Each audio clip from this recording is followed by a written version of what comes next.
Ulma talde kooperatiboa da, Mondragon taldeen barruan gaude, eta 8 kooperatiba, 8 negozio dauzkagu, sektore ezberdinetan. Eraikuntzaren sektoria, packagingen sektoria, oil and gas sektoria, eta abar. Guretzat era naturaleena gaztiekin eta unibertsitateekin harremanak edukitzeko da EMUekin. Harreman hori sendo izatea eta ondolatzea.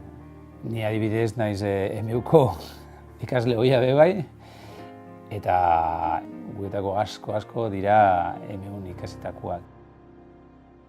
Mondragon unibertsitateekin harreman historikoa daukagu, alde batetik Ulma betianik onda lotuta EMU enpresaritzari, bai, eta hango lehendakaritzan gaude, eta kontseilu errektorien, eta baita orokorria Mondragon unibertsitateekin lotura asko, handik etortzen dira hango ikasleak gero Ulma ezberdinetan lana egitera, eta orokorrean be bai oso interesgarria da, beraiek dauzkaten sortzen dituzten proiektuak edo ditugunak, elkarrekin jartzea eta elkarrekin proiektuak izatea.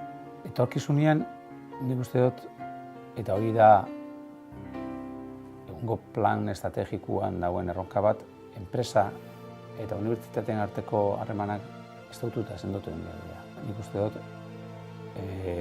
oso aberatsa dela.